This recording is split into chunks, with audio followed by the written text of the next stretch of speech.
a Buddhist story of compassion, wisdom, and the inner light. High in the mist-covered mountains stood an ancient Buddhist monastery. Pine trees swayed gently in the wind, and a clear stream flowed beside the stone walls, its soft murmur accompanying the chants of the monks. Every morning began before sunrise. The monks awoke to the sound of a wooden bell, swept the temple grounds, practiced meditation, and spent their days studying the Buddha's teachings. Their lives were simple, peaceful, and devoted to understanding the nature of the mind. Among them lived an elderly monk known for his quiet wisdom. He rarely gave long lectures. Instead, he taught through ordinary moments that revealed extraordinary truths. Each evening, just before meditation, he entered the hall carrying a single, small candle. The monastery owned many magnificent oil lamps made of polished brass.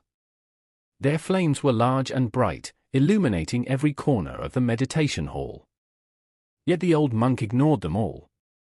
Instead, he carefully placed the same tiny candle in a small stone holder near the front of the room. The younger monks often wondered why. One evening, a curious novice finally gathered the courage to ask. "Master," he said respectfully, "why do you always choose that little candle? The larger lamps shine much brighter." The old monk smiled. "Sit beside me tonight," he replied, "the answer will reveal itself." The novice nodded, though he did not understand. That night the mountain sky darkened unusually early. Heavy clouds gathered above the monastery. The wind began to whistle through the pine forest.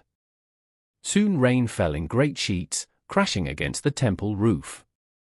Thunder echoed across the valleys, and lightning briefly turned the mountains white.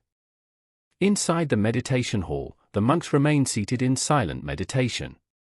Then a powerful gust burst through one of the old wooden windows. Violently, before going out. Another gust extinguished a second lamp. Then another. Within moments, every great lamp in the hall had gone dark. Only one small flame continued to burn. The tiny candle. The novice stared in amazement. How can such a small candle survive, when the larger lamps have failed? The old monk slowly stood, and walked toward the candle. He pointed to a simple stone resting beside it. "The candle survives," he said softly, "not because it is stronger than the others, but because wisdom placed it where the wind could not reach." The monks listened carefully. Many people believe strength comes from being larger, louder, or more powerful. He paused. But wisdom often accomplishes what strength alone cannot. The storm passed before dawn. The next morning, the sky was clear, and sunlight poured across the mountains. After breakfast, all the monks gathered beneath a great cedar tree. The old monk placed the little candle before them. "Look closely," he said. "It is smaller today than yesterday." One monk replied, "Because it burned throughout the storm." The master nodded. "Yes. To give light, the candle willingly gives itself away. It becomes smaller with every passing hour. But no one mourns the wax it loses. Instead, everyone is grateful for the light it offers."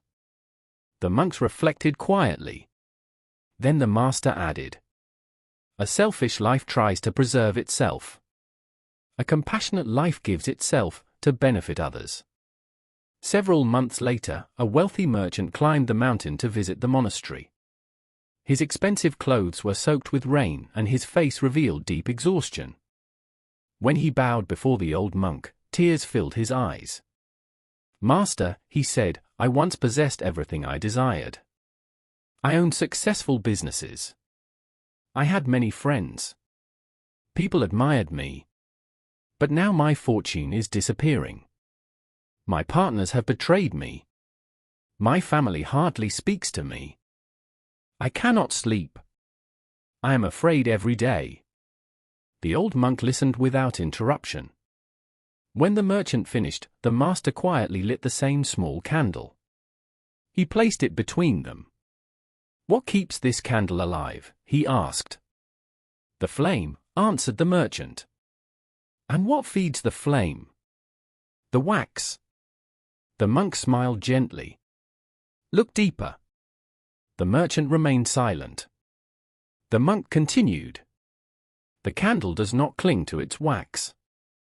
It offers it freely. Every moment it becomes smaller. Yet everyone treasures it because of the light it gives." He looked directly into the merchant's eyes. "You spent your life gathering wealth. But wealth that serves only yourself eventually becomes a burden. The greatest happiness comes not from possessing more, but from becoming useful to others.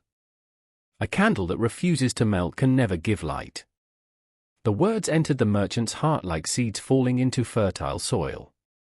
The merchant returned to his village with a different purpose. Instead of asking how much profit he could earn, he began asking how many lives he could improve. He repaired the homes of elderly neighbors after storms. He paid fair wages to struggling workers. He forgave a former business partner who had deceived him. He donated food to families who often went hungry. Most importantly, he became patient with his own children, listening instead of becoming angry. Months passed. People noticed the change. Trust slowly returned. Customers came back, not because his prices were the lowest, but because they believed in his honesty. His business flourished again. This time, however, success no longer controlled him. He understood that generosity creates a wealth no one can steal. Years later, now older and wiser, the merchant climbed the mountain once again. Behind him walked several assistants carrying beautifully crafted candles made from fine beeswax. He offered them to the monastery with deep gratitude. The monks thanked.